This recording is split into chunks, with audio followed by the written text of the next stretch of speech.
Hey guys, it's Dave here with another video on darktable. For a while now I've been trying to figure out some tutorials that I can use to help, that other people can use when they're coming from Lightroom or Photoshop, because I've recently realized that darktable isn't a Lightroom replacement and it's not a Photoshop replacement.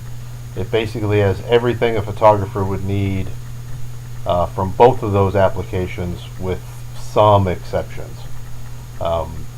Anyhow, so this one, what inspired me for this one was this guy.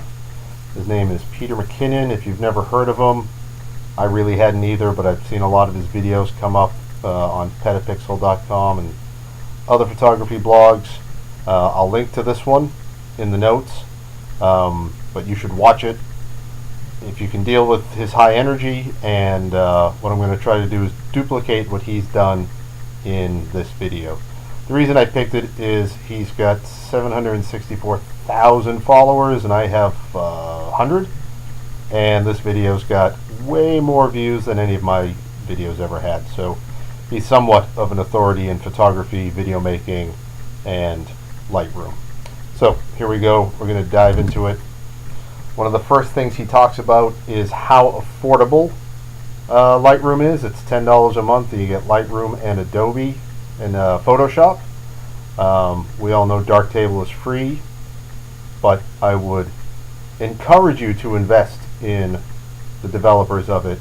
Send them donations, take good care of them, because they do a good job taking care of us.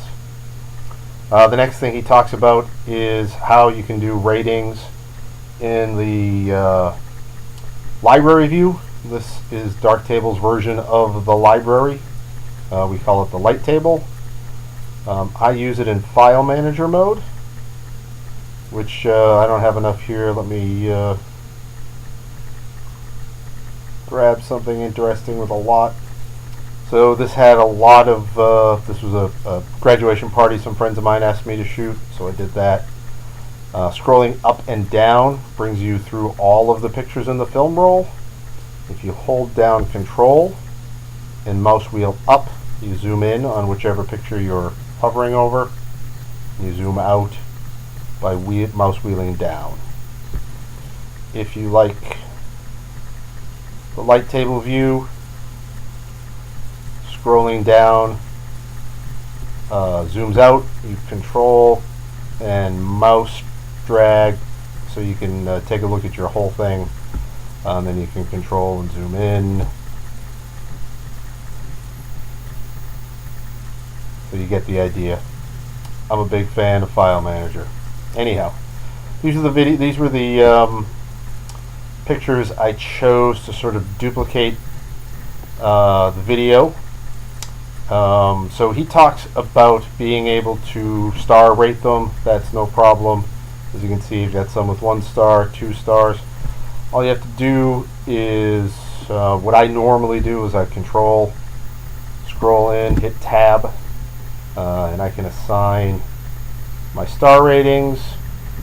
This one, I just hit the number 3, and I've got a 3-star rating.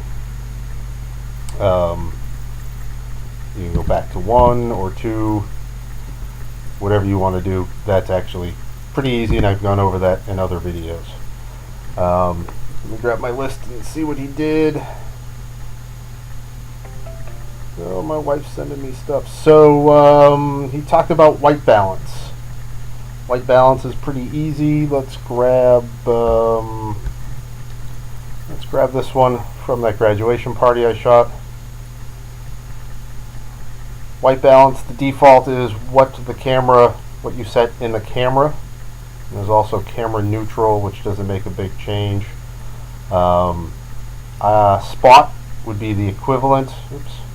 Spot's the equivalent of the eyedropper that he talks about. You can basically just grab a square, drag it, and everything inside is what darktable will decide to make either neutral gray or white, or if you have something that's black. I happen to know this shed was pretty neutral gray, So that's what I decided to use here. What else? The hue, saturation, luminosity. The HSL slider in Lightroom. We have that. We have it in what I think is a much easier system to use. HSL. The color zones. We can pick just about anything we want. He went in and made all sorts of adjustments to a scene with the ocean and some land.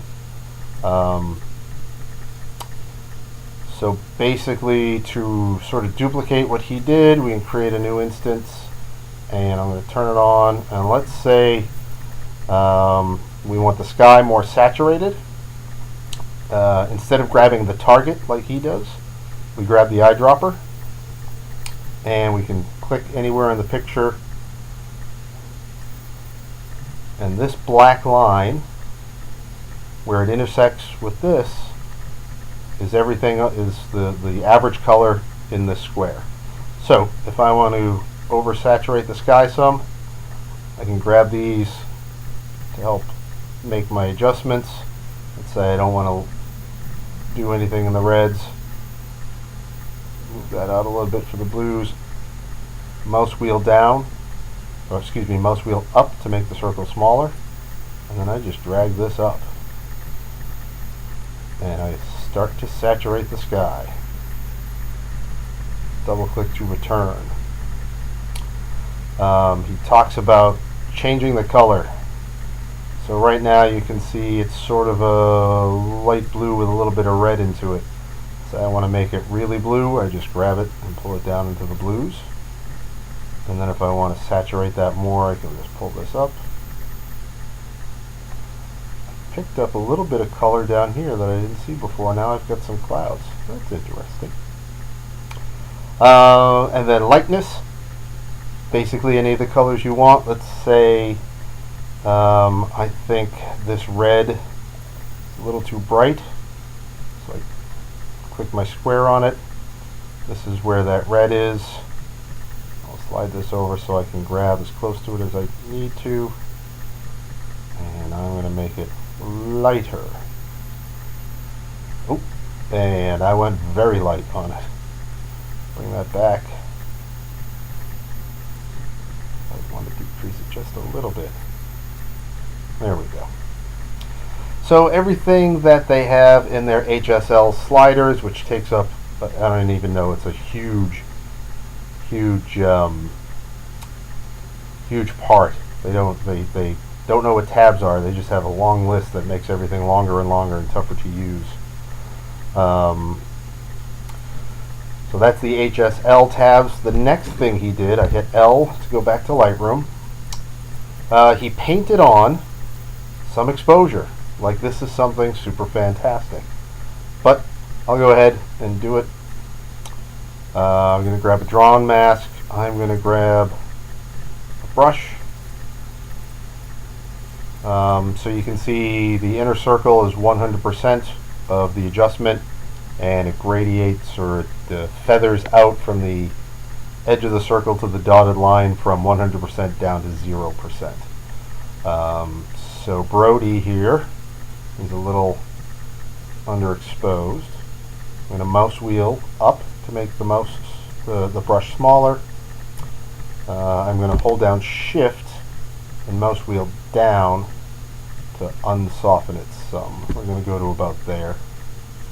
And we are going to paint on, right now, almost nothing on young Brody here, because I haven't made any adjustments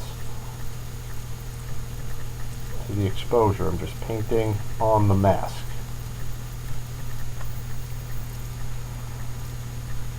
We click on this guy here to get rid of the drawn lines, and now I can bring up the exposure on Brody.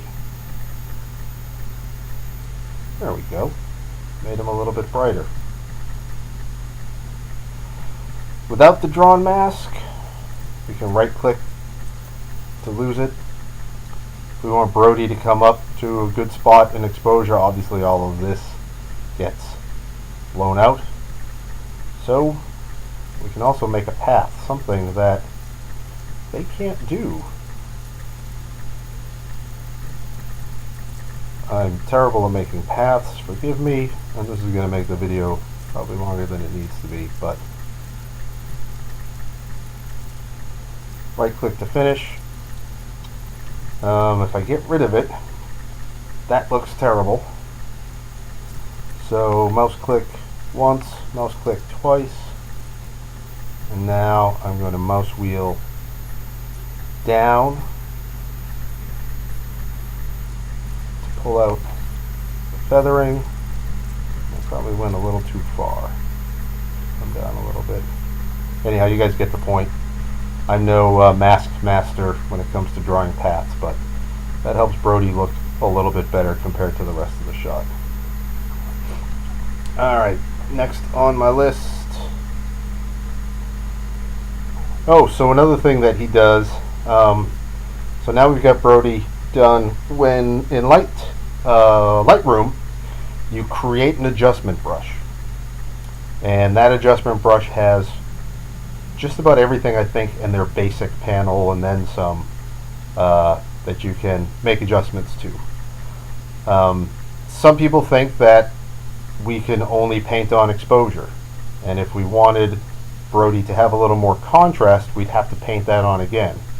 Well, we don't have to. We can open up our, well, I don't use this very often, so we will go to, let's say, our levels. We're going to do a drawn mask. Right here it says no mask used. We drop down and we're going to grab the same shape as the exposure module. It's drawn it on there for us. We can see that it's the exact same thing. Turn it off. Bring up the blacks a little bit.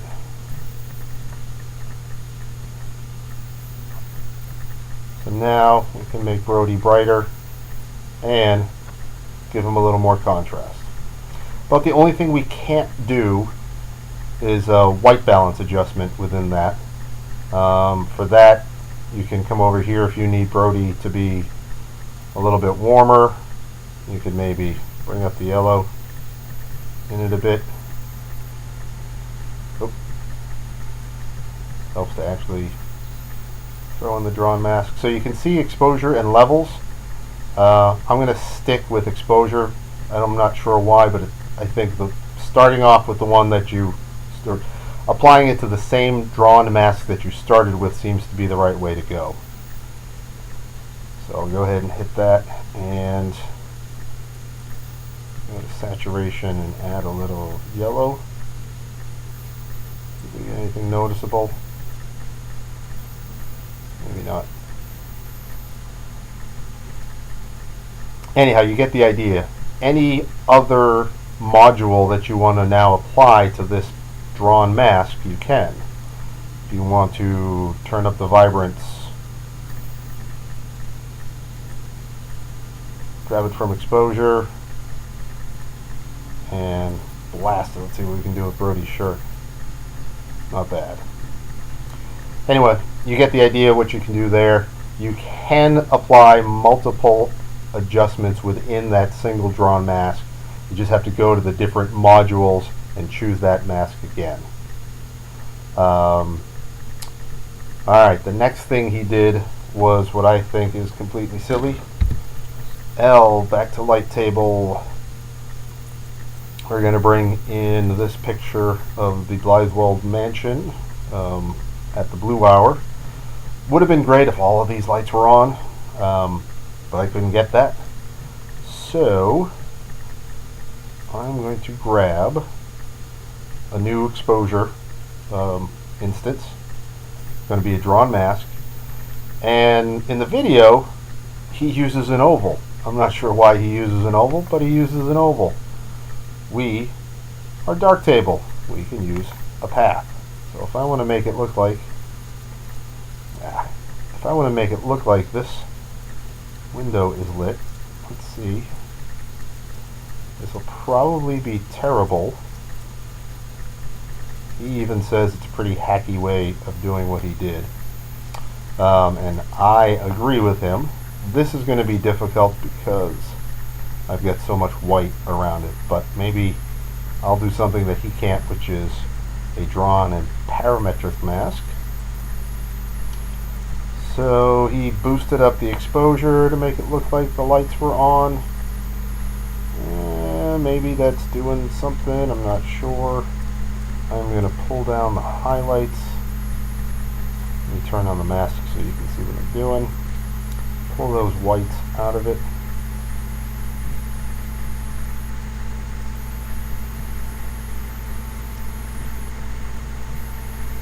They're way down here. There we go.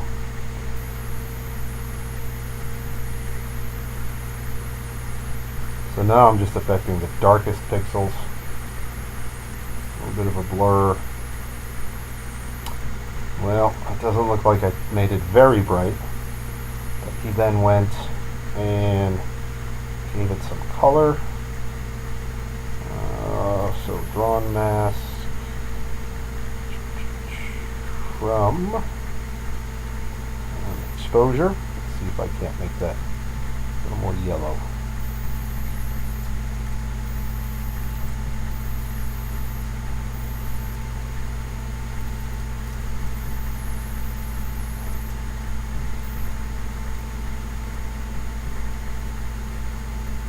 Why is it not applying it to?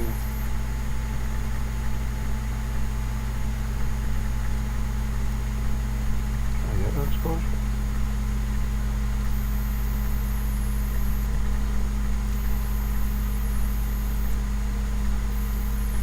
Oh, what is this? Gradients.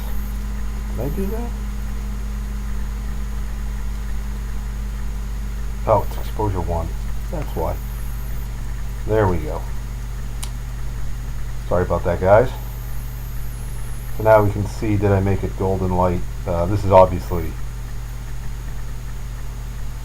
there's a lot of noise in here, but you kind of get the point. It's a little more golden.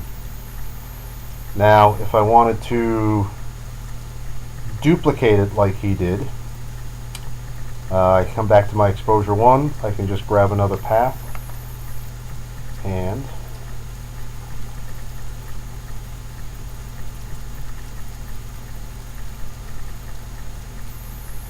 this is terrible and hacky, isn't it?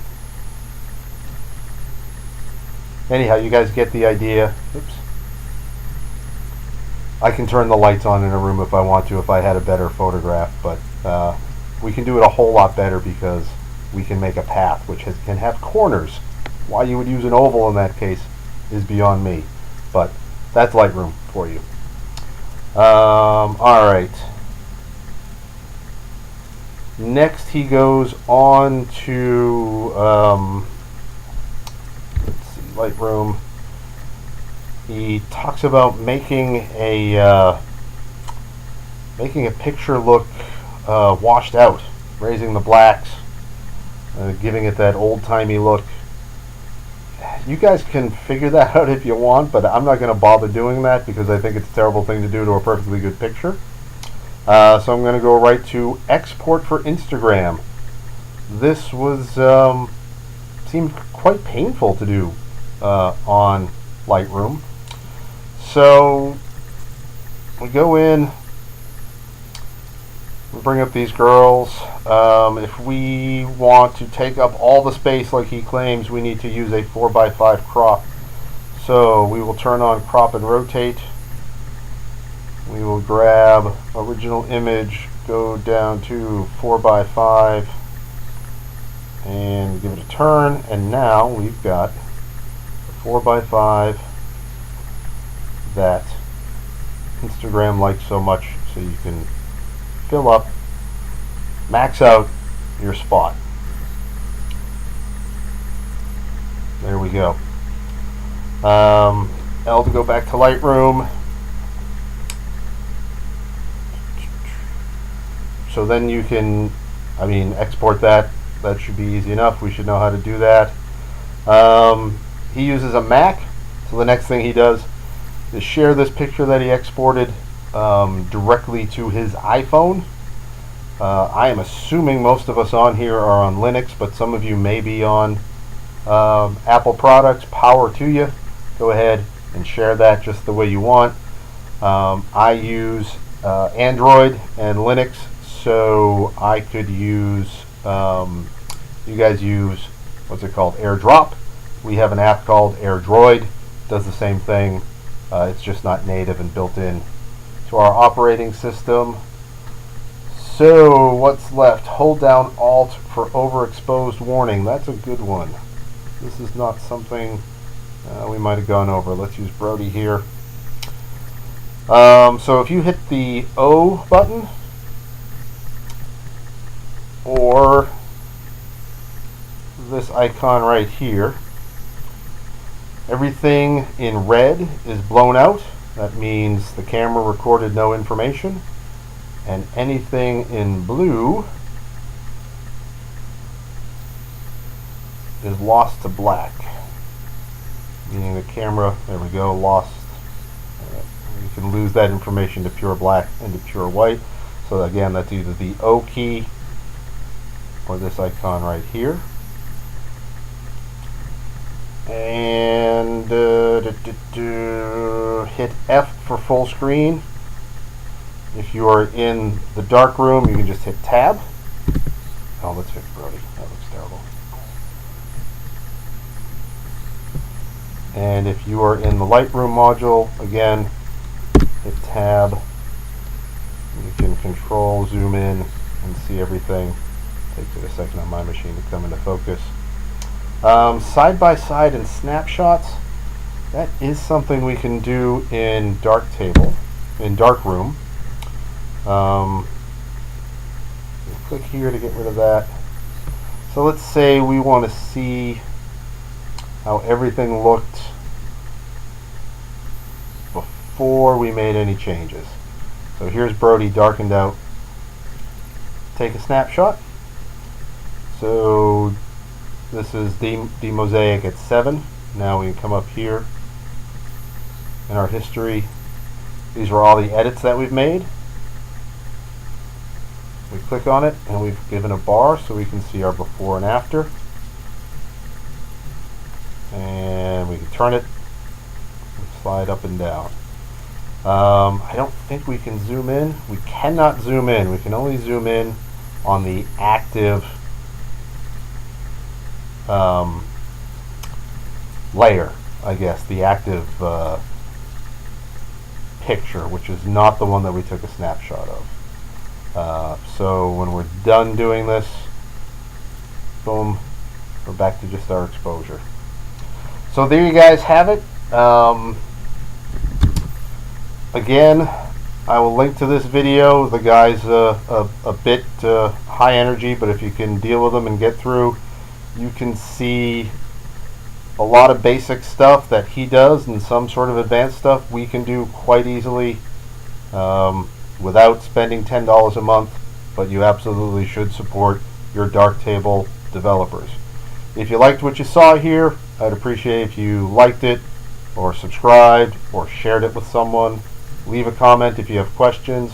Leave a comment if you would like to see me do something from Lightroom that you don't know how to do in darktable, or something from Photoshop that you don't know how to do in darktable. I'll do my best to figure it out. Thanks so much for watching, and I will see you guys next time.